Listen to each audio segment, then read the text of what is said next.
முத்துவோட விஷயத்துல விஜயாவோட மனசு வந்துட்டு கொஞ்சம் கொஞ்சமா மாறிட்டு இருக்கு. அப்படியே வந்துட்டு முழுசா மனசு மாறி விஜயா வந்துட்டு முத்துவை ஏத்துக்கிட்டா நல்லா இருக்கும் அப்படின்னு சொல்லிட்டு யாரெல்லாம் நினைக்கிறீங்களோ அவங்களாம் இந்த வீடியோக்கு லைக் பண்ணி தெரிவிங்க. மீனா அவங்க அம்மா வீட்டுக்கு வரவோ அப்போ சத்யா இருந்துட்டு, அக்கா வாக்கா, நானே வந்துட்டு உனக்கு கால் பண்ணலான்ட்டு இருந்தேன், மாமா வேற போலீஸ் பிடிச்சிட்டு போயிட்டாங்களே, என்னாச்சுக்கா அப்படின்னு சொல்லி கேட்குறாங்க. அப்போ சந்திராவும் இருந்துட்டு, ஆமாம் மீனா, சத்யா சொன்னதுலேருந்து எனக்கு ரொம்ப பதட்டமாக இருக்குது, மாப்பிள்ளைக்கு வந்துட்டு என்ன ஆச்சு அப்படின்னு சொல்லி கேட்குறாங்க. அப்போ மீனா இருந்துட்டேம்மா, ஒன்றும் நீ பதட்டப்படாத, அவர் வந்துட்டு வெளியில் வந்துட்டாரு அப்படின்னு சொல்லி சொல்கிறாங்க. அதை கேட்ட சத்யாக்கா, என்னக்கா சொல்கிற அப்படிங்கவோ, ஆமாண்டா அவர் மேலே எந்த தப்பும் இல்லைன்னு சொல்லி அவரை விட்டுட்டாங்க. அப்போ சந்திரா வந்துட்டு, என்ன மீனா சொல்கிறேன், மாப்பிள்ளை மேலே எந்த தப்பும் இல்லைன்னு சொல்லி விட்டுட்டாங்களா அப்படின்னு சொல்லவும், அம்மா அவர் ஒன்றும் அந்த தப்பு பண்ணவே இல்லைம்மா, இதுக்கு எல்லாத்துக்கு காரணம் வந்துட்டு அது சிட்டி தாமா அப்படின்னு சொல்லி சொல்கிறாங்க. அதை கேட்டு சத்யாக்கா, என்னக்கா சொல்கிறீங்க, சிட்டியா அப்படிங்கவோ, ஆமாண்டா சத்யா, அந்த சிட்டி தான் வந்துட்டு அடியாளங்களை வச்சு அந்த குடும்பத்தில் இருக்கிறவங்களெல்லாம் வந்துட்டு அடிச்சு போட்டுட்டு வந்திருக்கான். அவன் அதோட நிறுத்தாமல் தேவையில்லாமல் உங்கள் மாமா மேலே உள்ள பகையில் அவரோட பேரை வந்து அங்கே சொல்லிட்டு வந்திருக்கான். அதனால தான் அந்த குடும்பத்து ஆளுங்களும் வந்துட்டு இவர் தான் அடிச்சு போட்டதா சொல்லி போலீஸில் கம்ப்ளைண்ட் கொடுத்துருக்காங்க அப்படின்னு சொல்லவும், அதை கேட்டு சந்திரா பார்த்தீங்கன்னா கோவப்பட்டுட்டு, எல்லாமே அந்த ரவுடி பையன் சிட்டி தான் வந்துட்டு இந்த வேலை பண்ணினானா, அவனுக்கு வந்துட்டு மாப்பிள்ளை மேலே ஏன் வந்துட்டு இந்த அளவுக்கு பகை, இதுக்கு முன்னாடி சத்யாவோட வாழ்க்கையை கெடுத்தான், அவன் ஏதோ திருந்தி அவங்ககிட்ட இருந்து வெளியில் வந்து இப்போ தான் நல்லா இருக்கான், இப்போ தேவையில்லாமல் மறுபடியும் வந்துட்டு மாப்பிள்ளைக்கு உடச்சல் கொடுக்குறானா அப்படின்னு சொல்லி கேட்குறாங்க. அப்போ மீனா இருந்துட்டு, அம்மா அது வந்துட்டு அவனா வந்துட்டு செய்யலம்மா, எல்லாம் வந்துட்டு எங்கள் வீட்டில் ஒரு ஆள் இருக்கு, எல்லாம் அது பண்ணின வேலை தான் அப்படின்னு சொல்கிறாங்க. மீனா இப்படி சொல்லவும் இங்கே சந்திராவும் சத்யாவும் ஒன்றும் புரியாமக்கா, என்னக்கா சொல்கிற அப்படின்னு சொல்லி கேட்குறாங்க. அப்போ மீனா வந்துட்டு, ஆமாண்டா சத்யா, எல்லாம் அந்த ரோஹிணி பண்ண வேலை தான் அப்படின்னு சொல்கிறாங்க. அப்போ சந்திரா வந்துட்டு, என்ன மீனா சொல்கிற அப்படின்னு சொல்லி பதறிட்டே கேட்கவும், ஆமாம்மா எல்லாம் அந்த ரோஹிணி பண்ணின வேலை தான், அந்த ரதி குடும்பத்து ஆளுங்க வந்துட்டு அத்தை பணம் கேட்டு மிரட்டினாங்கல்ல, அப்போ எல்லா பிரச்சனைக்கும் வந்துட்டு ரோஹிணி தான் காரணம் அப்படின்னு சொல்லிட்டு அத்தை வந்துட்டு அவங்களே பணம் கொடுக்க சொல்லிட்டாங்க. ஆனால் அவங்களால எப்படி 10 லட்சத்தை ரெடி பண்ண முடியும், அதனால் அந்த குடும்பத்து ஆளுங்களை வந்துட்டு சிட்டியை விட்டு மிரட்ட சொல்லியிருக்காங்கம்மா. அவன் என்னடா அடியாளங்களை கூட்டிகிட்டு போய் அடித்தது மட்டும் இல்லாமல் என் வீட்டுக்கார வந்து மாட்டி விட்டுருக்கான் அப்படின்னு சொல்லவும், அதை கேட்ட சத்யா கோவப்பட்டு, என்னக்கா சொல்கிற, அப்போ எல்லாத்துக்கும் காரணம் அந்த ரோஹிணி தானா, அப்போ வந்துட்டு மாமாவை அரெஸ்ட் பண்ணி கூட்டிகிட்டு போகும்போது அவங்க வந்து உண்மையை சொல்லியிருக்கலாம்ல அப்படிங்கவும், அதுதான்டா சத்யா எனக்கும் வந்துட்டு அவங்க மேலே பயங்கர கோவம். அப்போ சந்திரா வந்துட்டு, ஏமே நான் ரோஹிணிக்கு வந்துட்டு அந்த சிட்டி ரவுடின்னு சொல்லி தெரியாதா, அப்புறம் எதுக்காக போய் வந்துட்டு அவங்ககிட்ட இந்த மாதிரி வேலையெல்லாம் சொல்லணும் அப்படின்னு சொல்லி கேட்கவும், அப்போ மெயினாக இருந்துட்டு, அம்மா அவங்க இதுக்கு முன்னாடியே வந்துட்டு அந்த சிட்டி கூட வந்துட்டு சாவகாசம் வச்சுட்டு தாமா இருக்காங்க, இவங்களுக்கு ஏதோ பணம் தேவைப்பட்டுச்சு அப்படின்னா அவங்ககிட்ட போய் வட்டிக்கு வாங்குவாங்க, அந்த பழக்கத்தில் தான் போய் அவங்ககிட்ட இந்த மாதிரி ஒரு வேலையை கொடுத்துருக்காங்க அப்படின்னு சொல்லவும், அப்போ சத்யா வந்துட்டு, ஆமாம்மா நானே வந்துட்டு நிறைய டைம் பார்த்துருக்கேன், ரோஹிணி வந்து சிட்டிக்கிட்ட வந்து பணம்லாம் வாங்கிட்டு போவாங்க. அப்போ சந்திரா வந்துட்டு, அவங்க தான் நல்லா படிச்சிருக்காங்கல்ல, வேற யாருக்கிட்டையாவது போய் கடன் வாங்க வேண்டியது தானே, போய் இவங்ககிட்டையில வந்துட்டு போய் பணம் வாங்குறாங்க, இப்போ பாரு தேவையில்லாமல் இவங்ககிட்ட அடியால் வேலையெல்லாம் பண்ண சொல்லி இப்போ மாப்பிளைக்கு தானே வந்து பெரிய பிரச்சனையாச்சு அப்படின்னு சொல்லவும், அப்போ மீனா வந்துட்டு, ஆமாம்மா எனக்கும் வந்துட்டு அந்த எரிச்சல் இருக்கத்தான் செய்யுது, சரி விடுமா, அதை பற்றி பேசினா எனக்கே வந்துட்டு ரொம்ப எரிச்சல் தான் வருது. அப்போ சத்யா இருந்துட்டு, அக்கா அப்போ மாமாவை ரிலீஸ் பண்ணிட்டு அந்த சிட்டியை ரோஹிணி அரெஸ்ட் பண்ணிட்டாங்களா அப்படின்னு சொல்லி கேட்கவும், இல்லடா சிட்டியை வந்துட்டு அரெஸ்ட் பண்ணிட்டாங்க, ஆனால் ரோஹிணி வீட்டுக்கு வந்துட்டாங்க அப்படின்னு சொல்கிறாங்க. என்னக்கா ரோஹிணி சொல்லி தானே வந்துட்டு சிட்டி அந்த வேலை பண்ணினாங்க, அப்புறம் எப்படி வெளியில் விட்டாங்க அப்படின்னு சொல்லவும், அப்போ மீனா பார்த்தீங்கன்னா தயங்கிட்டு, இல்லடா நாங்கள் தான் வந்துட்டு ரோஹிணி மேலே வந்துட்டு எதுவும் கேஸ் போட வேண்டாம்னு சொல்லி சொன்னோம். அதை கிட்ட சத்யாக்கா, என்னக்கா நீயே, மாமாக்கே வந்துட்டு இப்படி ஒரு பிரச்சனையை அவங்க கொடுத்துருக்காங்க, மாமா வந்து போலீஸில் மாட்டினாலும் பரவாயில்லன்னு சொல்லிட்டு பேசாமல் தான் நின்னாங்க, அவங்கள எதுக்காக நீ வந்துட்டு நீ காப்பாற்றின அப்படின்னு சொல்லிட்டு கேட்குறாரு சத்யா. அப்போ மெயினாக இருந்துட்டு, இல்லடா ரோஹிணியை அரெஸ்ட் பண்ணிட்டாங்க அப்படின்னா குடும்பம் மானந்தான் போகும், அது மட்டும் இல்லாமல் அத்தையும் மாமாவும் இதை நினச்சி ரொம்பவே ஃபீல் பண்ணுவாங்க, அவங்களுக்காக தான் வந்துட்டு போனால் போதுன்னு இந்த ரோஹிணியை வந்துட்டு வெளியில் கூட்டிகிட்டு வந்தாங்க. அப்போ சத்யா இருந்துட்டாடா போக்கா நீ எப்போ பாரு இதே மாதிரி தான் வந்துட்டு ரோஹிணி மன்னிச்சு விட்டுட்டேரு, ஆனால் அவங்க வந்துட்டு உன்னோட விஷயத்தில் அந்த மாதிரி நடந்துக்கிறாங்களா, உனக்கு தேவையில்லாமல் உனக்கும் மாமாவுக்கும் வந்துட்டு அவங்க பிரச்சனை கொடுத்துட்டு தானே இருக்காங்க அப்படின்னு சொல்லவும், விடுடா அது அவங்களோட புத்தி, ஆனால் அவங்கள மாதிரி எல்லாம் எனக்கு வராது அப்படின்னு சொல்லி சொல்கிறாங்க. அப்போ சந்திரா வந்துட்டு, ஆமாண்டா சத்யா மீனா சொன்னது கரெக்டு தான், அந்த ரோஹிணியை வந்து அரெஸ்ட் பண்ணி கூட்டிகிட்டு போயிட்டா அந்த குடும்பம் மனம் தானே போகும், அது மட்டும் இல்லாமல் அண்ணாமலையனும் வந்துட்டு ரொம்பவே வருத்தப்படுவார், அதனால் மாப்பிள்ளையும் மீனாவும் செஞ்சது சரிதான். அப்போ சத்யா இருந்துட்டு, அக்கா இந்த சிட்டி வந்துட்டு அடங்கவே மாட்டான் போல இருக்கு, தேவையில்லாமல் மறுபடியும் மாமா விஷயத்தில் வந்து இந்த மாதிரி இடைஞ்சல் கொடுத்துட்டே இருக்கா, அவனை போய் நான் என்ன ஏதுன்னு சொல்லி கேட்டுட்டு வரேங்க்கா அப்படின்னு சொல்லவும், அப்போ மீனா பார்த்தீங்கன்னா சத்யாவை தடுத்துட்டு, எங்கடா போகிற நீயே, அவனைத்தான் போலீஸில் பிடிச்சி கொடுத்தாச்சுல அவங்க பார்த்துக்குவாங்க, நீ பாட்டுக்கு அவனை தேடி போய் நியாயம் கேட்குறேன்னு சொல்லிட்டு எதுவும் பிரச்சனையெல்லாம் மாட்டிக்காத, நீ பேசாம இரு அப்படின்னு சொல்லி சொல்கிறாங்க. இப்போ சந்திரா வந்துட்டு, ஆமாண்டா சத்யா இப்போ தான் வந்துட்டு நீ ஏதோ நல்ல நிலைமையில் இருக்க, மறுபடியும் தேவையில்லாமல் அவங்ககிட்ட ஏதோ பிரச்சனை பண்ணி வம்பள மாட்டிக்காத அப்படின்னு சொல்லி சொல்கிறாங்க. விஜயாவும் பார்வதி பார்த்தீங்கன்னா கோயிலில் வந்துட்டு ஆதரவற்றவங்களுக்கெல்லாம் வந்துட்டு நிறைய பேருக்கு சாப்பாடு போட்டுட்டு இருக்காங்க. அதுவும் கோயிலுக்கு முன்னாடி பார்த்தீங்கன்னா பேனரெல்லாம் வச்சிருப்பாங்க, விஜயா அறக்கட்டளைன்னு சொல்லிட்டு இலவசமாக உணவு வழங்கப்படும் நல்லா போட்டிருக்காங்க. அப்போ அந்த வழியாக வந்த முத்து பார்த்தீங்கன்னா அந்த பேனர் எல்லாத்தையும் படிச்சு பார்க்குறாரு. பார்த்துட்டு இது என்ன அம்மா பேர் போட்டிருக்கு அப்படின்னு சொல்லிட்டு உள்ள வந்து எட்டி பார்க்கவோ இங்கே விஜயா பார்த்தீங்கன்னா எல்லாத்துக்கும் சாப்பாடு பரிமாறிட்டு இருக்காங்க. அது எல்லாமே பார்த்தீங்கன்னா இங்கே பார்வதி வீடியோ எடுத்துட்டு இருக்காங்க. அப்போ முத்துவும் பார்த்தீங்கன்னா அங்கே நிறைய பேர் உட்காந்து சாப்பிட்டு இருக்க லைன்ல அவரு வந்து உட்காந்துக்கிறாரு. இங்கே விஜயா பார்த்தீங்கன்னா எல்லாத்துக்கும் லைனா வந்துட்டு பரிமாறிட்டு வரவும் அங்கே கடைசியா பார்த்தீங்கன்னா முத்து உட்காந்துட்டு இருக்காங்க. முத்து இருக்கிறது தெரியாமே வந்துட்டு பரிமாறிட்டு நிமிந்து பார்க்கவும் முத்துவை பார்த்துட்டு அவங்க அப்படியே அதிர்ச்சி ஆக்குறாங்க.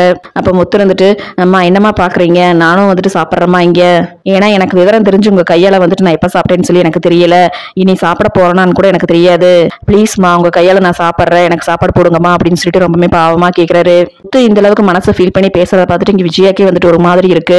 அப்ப விஜயாவை பாத்தீங்கன்னா முத்துக்கு சாப்பாடு வைக்கிறாங்க. இதையெல்லாம் பாத்தீங்கன்னா பார்வதி வந்துட்டு சந்தோஷமா வீடியோ எடுத்துட்டு இருக்காங்க. அப்ப முத்து சாப்பிட்டு இருக்கும்போது புறையேறவும் இங்க விஜயா பாத்தீங்கன்னா அவங்களே அறியாம வந்துட்டு தலையில தட்டுறக்காக கையை நீட்டுறாங்க. தன்னையும் அறியாம தாய்ப்பாசத்துல தட்ட வந்தவங்க அப்படியே வந்துட்டு ஸ்டன் ஆகி நிக்கிறாங்க. இங்க முத்து பாத்தீங்கன்னா அப்படியே வந்துட்டு இருமிட்டே நிமிந்து பார்க்கவும் விஜயா பாத்தீங்கன்னா அப்படியே கொண்டு வந்த கையை எடுத்துடுறாங்க. அதை பார்த்துட்டு முத்துக்கு ரொம்பவே கஷ்டமா இருக்கு. இருந்தாலும் அதையெல்லாம் மனசுல வச்சுக்காம அம்மா கையில வந்துட்டு இன்னைக்கு சாப்பிடறமில்ல அப்படின்னு சொல்லிட்டு ரொம்ப சந்தோஷமா அதெல்லாம் சாப்பிட்டு இருக்காங்க. அதை பார்த்து விஜயாக்கே வந்துட்டு மனசுக்கு ஒரு மாதிரி இருக்கு. அதுக்கப்புறம் ஓரமா போய் நின்று முத்து சாப்பிட்றதே வந்துட்டு ரொம்பவே ஏக்கமா பார்த்துட்டு இருக்காங்க. அதை பார்த்துட்டு பார்வதி, இங்க பாரு விஜயா, முத்து பேசுனதை நானும் கேட்டேன், நீதான் வந்துட்டு முத்துவை வெறுக்கிற, ஆனா பாவம் முத்து அம்மா பாசத்துக்காக வந்துட்டு எந்த அளவுக்கு ஏங்கி போயிருக்கான்னு சொல்லி பார்த்தே இல்ல. உடனே விஜயா பாத்தீங்கன்னா பார்வதி முறைக்கவும், இங்க பாரு விஜயா, இதை பத்தி பேசினா உனக்கு பிடிக்காதுன்னு சொல்லி தெரியும், நீ என்ன திட்டுனாலும் பரவாயில்ல, நான் இன்னைக்கு சொல்றதை தயவு செஞ்சு கேளு. உனக்கு முத்து மேல வந்துட்டு என்ன வேணாலும் கோபம் இருக்கட்டும், அதுக்காக வந்துட்டு அவனை உன் பையனே இல்லைன்னு சொல்லி ஒதுக்கி வைக்கிறதெல்லாம் வந்துட்டு சரியில்லை விஜயா. நீதான் வந்துட்டு அவனை இந்த அளவுக்கு வெறுக்கிற, ஆனா உன் மேல வந்துட்டு முத்து எந்த அளவுக்கு பாசம் வச்சிருக்கா தெரியுமா? எப்பவும் வந்துட்டு உன்னை பத்தி அவ்வளவு பெருமையா சொல்லுவான். அதே சமயம் உன்னோட பாசத்துக்காக வந்துட்டு அவன் ஏங்கி பேசுறதெல்லாம் கேட்கும்போது எனக்கே ரொம்ப கஷ்டமா இருக்கு விஜயா. நானும் தான் ஒரு பையனை பெத்த, ஆசாசையா வளர்த்தி வந்துட்டு அவனை நல்லபடியா படிக்க வச்ச, ஆனா கடைசியில அவன் பாட்டுக்கு அவனோட வாழ்க்கையை அமைச்சுக்கிட்டு என்ன இங்க வந்துட்டு தனியா அம்போன்னு விட்டுட்டு போயிட்டான். ஆனா நீ என்னடானா முத்து வந்துட்டு கண்டுக்கவே மாட்டிக்கிற, அவனுக்காக நீ வந்துட்டு எதுவும் செஞ்சது கூட கிடையாது. அப்படி இருந்தும் முத்து வந்துட்டு உன் மேல வந்துட்டு எந்த அளவுக்கு பாசமா இருக்கான், உன்னோட அன்புக்காக வந்துட்டு ஏங்கி உன்னையும் சுத்தி சுத்தி வரான். ஆனா நீ ஏன் விஜயா வந்துட்டு முத்து வந்துட்டு புரிஞ்சுக்காம இந்த அளவுக்கு வந்துட்டு அவனை கஷ்டப்படுத்துற? இத்தனை நாள் நீ எப்படி இருந்தியோ போனதெல்லாம் போகட்டும், இனிமேலாவது வந்துட்டு முத்துவோட நல்ல மனசை புரிஞ்சுக்கிட்டு அவன் மேல வந்துட்டு பாசம் காட்டு விஜயா அப்படின்னு சொல்லி சொல்றாங்க. அதையெல்லாம் கேட்டீங்க விஜயாக்கே வந்துட்டு ரொம்ப கஷ்டமா இருக்கு. நேத்து முத்து பேசிட்டு அழுததும் இங்க பார்வதி சொன்னதெல்லாம் கேட்டீங்க விஜயாக்கே பாத்தீங்கன்னா மனசு உடையுது. இருந்தா அதுக்கப்புறம் வந்துட்டு பார்வதி முன்னாடி நிக்க கஷ்டப்பட்டுட்டு சரி சரி நீ வந்துட்டு இருந்தா ஏதாவது சொல்லிட்டே இருப்பேன், நான் அதாக்க போறேன் அப்படின்னு சொல்லிட்டு அங்கிருந்து போறாங்க. இங்க கொஞ்சம் தள்ளி வந்து நின்றுட்டு விஜயா பாத்தீங்கன்னா பார்வதி சொன்னதை நினைச்சிட்டு கண் கலங்குறாங்க. அவ சொன்னது சரிதான், இந்த முத்துவும் நம்ம எந்த அளவுக்கு வெறுத்தாலும் அவன் வந்துட்டு நம்மளோட பாசத்துக்காக தான் ஏங்குறான், நாம தான் வந்துட்டு திரும்ப திரும்ப அவனை கஷ்டப்படுத்துறோமே அப்படின்னு சொல்லிட்டு ரொம்பவே ஃபீல் பண்ணிட்டு இருக்காங்க. இங்க இதே கோயிலுக்கு மீனாவை பாத்தீங்கன்னா சாமி கும்பிடுறதுக்காக வந்திருக்காங்க. அப்ப விஜயா பாத்தீங்கன்னா மீனாவை பார்த்துட்டு ஐயோ இவளும் வந்துட்டு இதே கோயிலுக்கு வந்திருக்காளா அப்படிங்கிற மாதிரியே பாக்குறாங்க. அப்ப மீனா இருந்துட்டு அர்ச்சனை பண்ணணும் அப்படின்னு சொல்லவும் சொல்லுங்கம்மா யார் பேருக்கு அப்படின்னு சொல்லி கேக்குறாங்க. எங்க அத்தையோட பேருக்கு தான், அவங்க பேரு விஜயா அப்படின்னு சொல்லி சொல்றாங்க. அதை கேட்டு அவர் இருந்துட்டு என்னம்மா அவங்களுக்கு ஏதாவது பிறந்த நாளா விசேஷமா அப்படின்னு சொல்லி கேட்கவும் அப்ப மீனா இருந்துட்டு இல்ல சாமி, எங்க அத்தைக்கு வந்துட்டு ஒரு பெரிய பிரச்சனை இருந்துச்சு, அதுல இருந்து இப்பதான் வந்துட்டு அவங்க வெளியில வந்தாங்க, இதுக்கப்புறம் வந்துட்டு அவங்க எந்த ஆபத்தும் இல்லாம நல்லபடியா இருக்கணும், அதுக்கு தான் வந்துட்டு அர்ச்சனை பண்ணணும் அப்படின்னு சொல்லவும் சரிம்மா அப்படின்னு சொல்லிட்டு ஐயரோ பாத்தீங்கன்னா அர்ச்சனை பண்ண ஆரம்பிக்கிறாரு. அதை பார்த்துட்டு இங்க விஜயாக்கே ரொம்பவே ஆச்சரியமா இருக்கு. சரி இந்த மீனாவை நம்ம எந்த அளவுக்குலாம் வந்துட்டு அசிங்கப்படுத்திருக்கோம், கேவலப்படுத்திருக்கோம், வார்த்தைக்கு 300 டைம் வந்துட்டு புகாரி புகாரின்னு ரொம்பவே அவளை வந்துட்டு கஷ்டப்படுத்துவோம். ஆனா இவன் என்னடானா வந்துட்டு நம்ம மேல இந்த அளவுக்கு பாசமா இருக்கா. பார்வதி சொன்ன மாதிரி இவங்க 2 பேரும் வந்துட்டு என் மேல எந்த அளவுக்கு பாசமா இருக்காங்க, நான் தான் வந்துட்டு இவங்களை புரிஞ்சுக்காம நடந்துக்கிறேனே அப்படின்னு சொல்லிட்டு விஜயா பாத்தீங்கன்னா ரொம்பவே வந்துட்டு மனசு கஷ்டப்படுறாங்க. அப்ப பார்வதி பாத்தீங்கன்னா அங்க வந்துடுறாங்க. அப்ப இங்க விஜயா கண் கலங்குறத பார்த்துட்டு பார்வதிக்கு புரிஞ்சு போச்சு, இப்ப வந்துட்டு நம்ம சொன்னது வந்துட்டு விஜயா யோசிச்சிருக்கா, அவவே வந்து மனசு மாறா போல இருக்கு அப்படின்னு சொல்லிட்டு மறுபடியும் பேசுறாங்க. இங்க பாரு விஜயா, நான் சொல்றேன்னு சொல்லி தப்பா எடுத்துக்காத, நீ வந்துட்டு ரோஹிணியை வந்துட்டு மருமகன் சொல்லிட்டு தலையில தூக்கி வச்சுட்டு ஆடுன, ஆனா கடைசியில பார்த்தா ரோஹிணி வந்துட்டு உன்னை இந்த அளவுக்கு வந்துட்டு ஏமாத்தி இருக்கா. ஆனா மீனாவை வந்துட்டு நீ எப்பவுமே வந்துட்டு மட்டம் தட்டி எதை பேசுவ, அதெல்லாம் வந்துட்டு மீனாவே என்கிட்ட சொல்லி ரொம்பவே கவலைப்பட்டிருக்கா. ஆனாலும் வந்துட்டு உன்னை பத்தி ஒரு நிமிஷம் கூட வந்துட்டு அவ தப்பாவே பேசினது இல்ல, எப்பவுமே வந்துட்டு உன்னை பத்தி மரியாதை பேசுவா, என்னைக்காவது ஒரு நாள் வந்துட்டு அத்தை என்னை வந்து புரிஞ்சுக்குவாங்க அப்படின்னு தான் அவ என்கிட்ட சொல்லுவா, மத்தபடி உன்னை பத்தி எந்த குறையோ அவ என்கிட்ட சொன்னதே கிடையாது தெரியுமா அப்படின்னு சொல்றாங்க.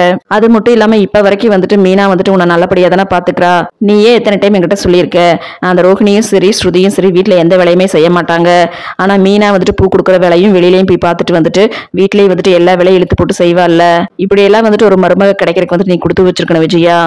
வசதி இல்லாத வீட்டு பொண்ணு அப்படிங்கறத தவிர மீனா கிட்ட வந்து எந்த குறையுமே இல்லை விஜயா. பணம் காசு வந்துட்டு இன்னைக்கு வரும் நாளைக்கு வரும், ஆனா இப்படி எல்லாம் வந்துட்டு நல்ல மனசுக்காரங்க வந்துட்டு கிடைக்க மாட்டாங்க, அவங்களெல்லாம் வந்துட்டு நீ வந்து உதாசீனப்படுத்தாத அப்படின்னு சொல்லி சொல்றாங்க. அதையெல்லாம் கேட்டீங்க விஜயாக்கு பாத்தீங்கன்னா இனிமே வந்துட்டு கண் கலங்குது. அவ பார்வதி அதோட நிறுத்தாம நீ வந்துட்டு மனோஜை வந்துட்டு உன் பையன் சொல்லிட்டு தலையில தூக்கி வச்சுட்டு கொண்டாடுற, ஆனா வந்துட்டு மனோஜால நீ எப்பவுமே வந்துட்டு அசிங்கப்பட அவமானப்படதான் செய்யற. அதை கேட்டு விஜயா பாத்தீங்கன்னா பார்வதி திரும்பி பார்க்கவும், இங்க பாரு விஜயா, நீ கோவப்பட்டாலும் பரவாயில்ல, அதுதானே உண்மை, நீ வந்துட்டு மனோஜ் நல்லா இருக்கணும் தான் ஒன்னொன்னு பார்த்து பண்ற, ஆனா மனோஜ் வந்துட்டு எங்கேயாவது போய் ஏமாந்துட்டு வர்றது இல்லைன்னா வந்துட்டு உன்னை கஷ்டப்படுத்துறது உனக்கு அவமானத்தை தேடி தரதுங்கிற மாதிரிதான் ஏதாவது ஒண்ணு பண்ணிட்டு இருக்கான். ஆனா முத்துக்கு வந்துட்டு நீ எதுவுமே பண்ணினதில்ல. ஆனா முத்து வந்துட்டு உன் மேல எந்த அளவுக்கு பாசமா இருக்கான், உனக்காக வந்துட்டு எல்லாமே பண்ணணும்னு சொல்லிட்டு துடிக்கிறான். கல்யாணத்துக்கு முன்னாடி வேணா முத்து கொஞ்சம் பொறுப்பு இல்லாம இருந்திருக்கான். ஆனா மீனாவை கல்யாணம் பண்ணதுக்கு அப்புறம் அவன் எந்த அளவுக்கு பொறுப்பா நடந்துக்கிறான்னு சொல்லி உனக்கே தெரியும்ல. முத்துவும் சரி மீனாவும் சரி உன் மேல வந்துட்டு ரொம்பவே பாசம் வச்சிருக்காங்க, மரியாதை வச்சிருக்காங்க. தயவு செஞ்சு இனிமேலாவது வந்துட்டு அவங்க 2 பேத்து மேலே வந்துட்டு நீ அன்பா இரு விஜயா அப்படின்னு சொல்லி சொல்றாங்க. அதை கேட்டீங்க விஜயா பார்த்தீங்கன்னா ரொம்பவே கண் கலங்குறாங்க. பார்வதி சொல்றது உண்மைதான். இந்த முத்துவை மீனாவை நம்ம எந்த அளவுக்குலாம் வந்துட்டு கஷ்டப்படுத்தி இருக்கோம், அவமானப்படுத்தி இருக்கோம். ஆனா அதையெல்லாம் எதையுமே மனசுல வச்சுக்காம 2 பேரும் வந்துட்டு எங்கிட்ட அன்பா தான் இருக்காங்க. எனக்கு ஏதாவது ஒண்ணுன்னா வந்துட்டு முன்னாடி வந்து நிக்கிறாங்க. இவங்களோட உண்மையான அன்பை புரிஞ்சுக்காம நம்ம இத்தனை நாளே வந்துட்டு இவங்களை கஷ்டப்படுத்திட்டோமே. இனியாவது வந்துட்டு முத்துக்கு ஒரு நல்ல அம்மாவாவோ மீனாக்கு வந்துட்டு ஒரு நல்ல மாமியாராவோ நம்ம நடந்துக்கணும் அப்படின்னு சொல்லிட்டு விஜயா நினைக்கிறாங்க. விஜயன் நினைக்கிறதோட இல்லாம அதே மாதிரி வந்துட்டு நடந்துக்கிட்டாங்கன்னா நல்லா இருக்கும் அப்படின்னு சொல்லிட்டு யாரெல்லாம் நினைக்கிறீங்களோ அவங்கள இந்த வீடியோக்கு லைக் பண்ணி தெரிவிங்க.